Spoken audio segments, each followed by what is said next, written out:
Lisa Agnerini, and welcome to the Redfield Estate. Built in 1929, the Redfield Estate was home of the Kennicott descendants. I'm going to go inside and meet with Laura, who's going to tell us all about this beautiful home.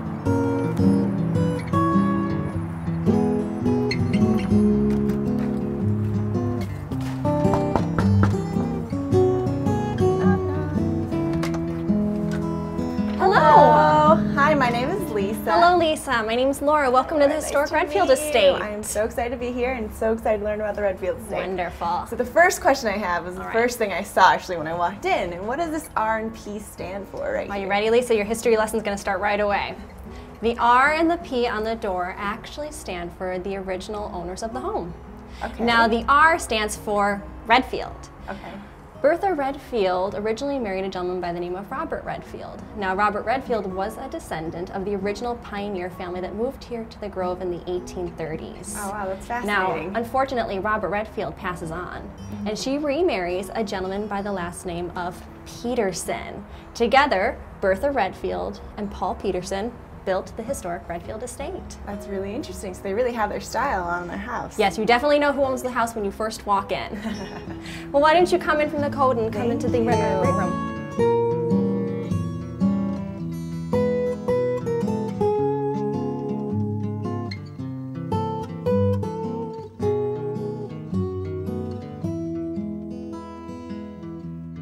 So Laura, another question I am really curious to learn about. All right, ask me. Whether this place is haunted or not. Haunted? Not in the slightest. I'm sorry. No, what a disappointment. I was really hoping there'd be some really no nice ghosts hiding at the Redfield Estate, I promise. Well, in that case, this nice fire is such a comfort because it's really, really warm when it's cold outside. It is chilly today.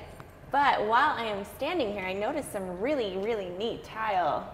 Well, you'll see all the original tile work in here. Actually, the house retains most of its original features, including the original handmade tiles around the fireplace. Wow. The stained glass windows that you saw, the tile roof on the ceiling when you walked in was original, as well as the tiles in the sunroom, which I'll show you a little bit later. So that's all from 1929 then? All original to the home. That is amazing. And this tile right here, what is this? This is a peacock? It is, it is. So very nature. The house is very themed to the natural world around it. Wow, what a beautiful room here.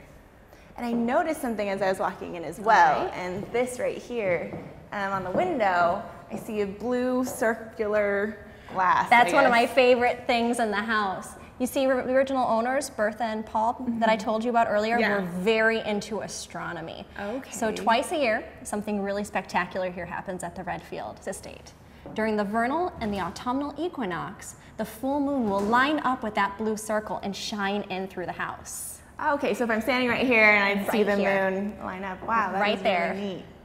Tell me, who built this house? You mean the architect? Yes. Now, the architect was a gentleman by the name of George Elmsley, who came from the Prairie School of Architecture. Okay, I know someone who went there too. Who have you heard of?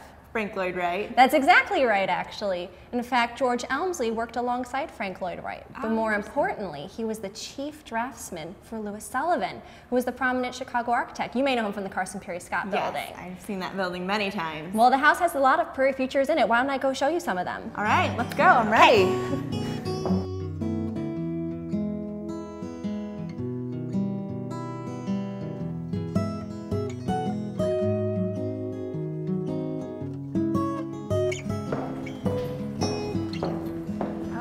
Now this room has some great Prairie features in it. What do we have here? Well, one of the things you'll see in Prairie style homes are these very clean, straight edges. The architect used these kinds of signs, like the straight edges, to mimic the Great American Prairie, which was very, very flat. Okay, so this is really common to Prairie style. Very common. Another thing you'll see is faux painted wood. So not all the wood in this house is original. You have to keep your eye open. What's faux painted wood here? Look above you. Oh wow, no way, this is faux painted wood? Not real, it's painted wood. But it looks so real, wow. It is. That's amazing. Now you may have noticed that that is an arch, and we just talked all about how straight lines were popular in the Prairie. I did notice that. Now the arch was probably because when George Elmsley designed this home, he was very inspired by English country style houses, which would explain the curved ceilings. But you'll also see that the great room is on a very strange angle, and that's probably another feature from those English country homes. But let me show you one more prairie style over here in the sunroom. I have to show you these tiles. Okay, let's see. Aren't these just tiles? Well, not exactly.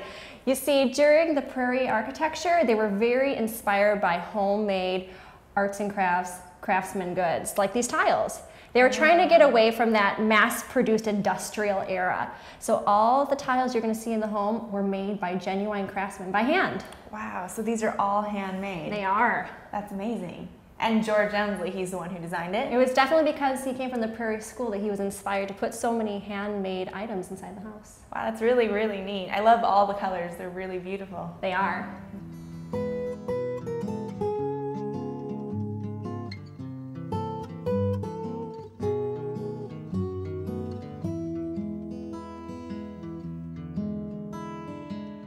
Well, are you ready to head upstairs and explore a little more of the Redfield history? I am. Let's go. All right. Right this way.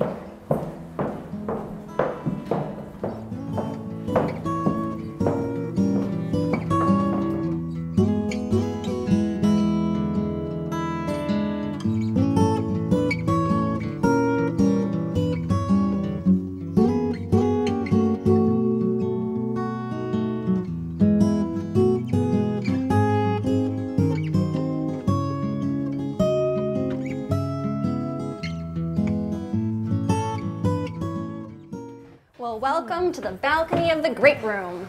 Wow, it's really, really grand. I like it. We should just go like this all day. Yes, it does make you want to do this. And it's beautiful. I love the window up close, and I understand why it's called the great room now. Actually, it's a really, really inspiring view. You're not the first one to think that, actually. In fact, 2 other residents that lived here in the home were very inspired by the natural world around them. Let me show you what books they wrote. All right. Now, you remember all about Bertha Redfield and Paul Peterson, who built the house, right? Yeah. Well, Bertha had a daughter with her first husband, Robert Redfield, and her name was Louise. In 1932, Louise moved into this home with her husband, Donald Colross Peattie, who was a very famous author. Oh, okay. Now, he actually wrote here on this balcony, and he wrote here on the balcony my favorite book he ever wrote. And what book was that? It's called A Children's History of the World. When he wrote it, he actually meant it to be the shortest history of the world ever written. And was it? Well, considering the book is about this thick, I'm going to go with yes.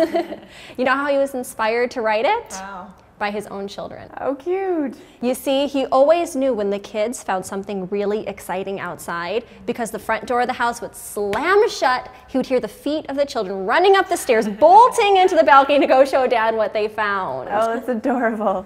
But like I said, he and his wife were both really inspired by the natural world around them. So a lot of their writing actually took place outside. Between the 2 of them, they actually wrote several books while living here in the house.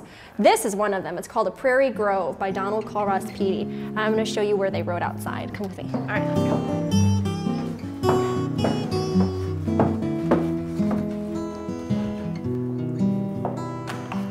Now watch your step as we go down. We're actually heading over to Redfield Island. All right, and is this place really an island? It's really an island. Okay, I'm excited.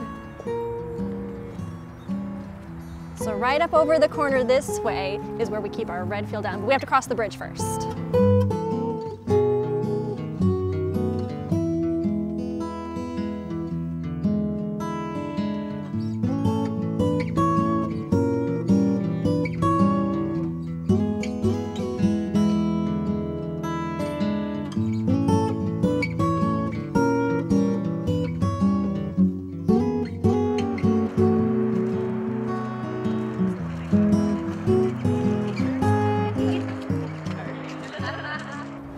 So Laura, flipping through this book, a lot of the descriptions sound like the history of the Grove, actually. Actually, you're exactly right, they are. You see, Donald Colross Peattie, when he wrote out here at the Grove, he wrote underneath a gazebo, which looked a lot like this one. This is a reproduction. And when he wrote, he was not just inspired by the natural world around him, but also by the history of the Grove. You see, his wife, Louise Redfield, was a descendant of Dr. Kennicott, the original pioneer who moved here in the 1830s. With the natural history and the history of the Grove itself, he was inspired to write A Prairie Grove, which is the history of the Grove. Now, when you were reading, you may have noticed, though, that the name of the family in the book is not Kennicott. He changed the last name. But the history of the Kennicotts is almost the exact same as you see here in a Prairie Grove. Oh, wow, that's fascinating. Now, when you first came in today, you asked me about ghosts. I did. And there's no ghost here at the Redfield Estate or at the Grove. But I am going to leave you today with a bit of a Redfield Estate mystery. Okay. Are you ready? I'm ready. Let's go have that mystery then.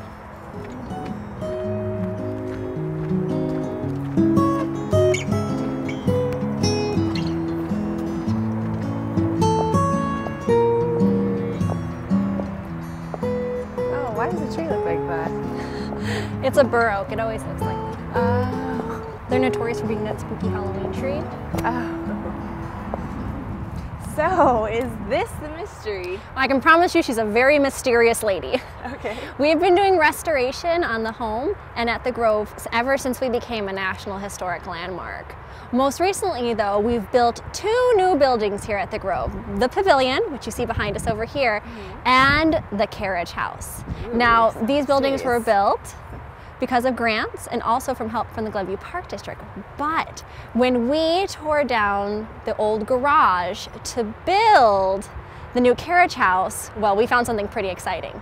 You see, for years since I've been here at the Grove, I've always seen pictures of a statue that was once located here on the Redfield property. It mysteriously disappeared. Literally, we have no idea where it is. We had no idea what happened to it. We didn't even know where it was on the property. So for years we wanted to know about this statue. Well, when they tore down the garage and started building the foundation, the workers found a hand. They also found a head. Oh, no way. Upon further investigation, we found out that the hand and the arm that the workers found were actually the statue. Oh, that's nice. We never found the rest of her, but we did find the head and the arm. And from that, local area artists were actually able to recreate the statue, which we now have here at the Grove. Now, normally when people come to visit the Woodland Dancer statue, you want to know what the first thing they do is? They do the pose, They do the pose, so we have to do the pose. Are you ready? It's like this. Go. It's just like that, I know. One leg, and she's on her toes, so she makes it very difficult. Well, you didn't have a ghost, but you had an awesome mystery. You have a great mystery. And that's really beautiful.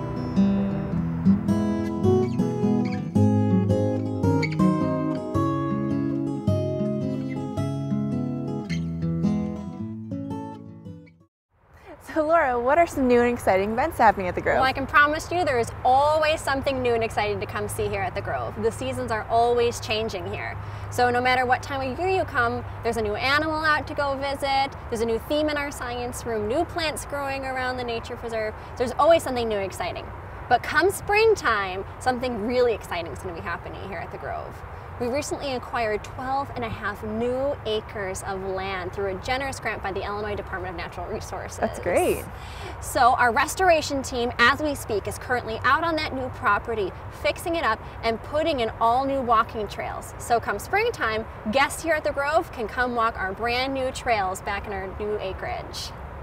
Laura, thank you so much for today. I had such a great time and I learned so much about the Redfield Estate. You're very welcome.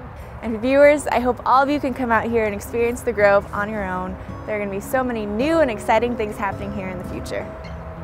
So Laura, we got to get this pose ready. I think part of the mystery is how she gets into the pose. You put the one arm back, the other arm out, you have to lift with the foot. Oh, foot, Yes, yeah, very and much tippy like toe. Very much like that.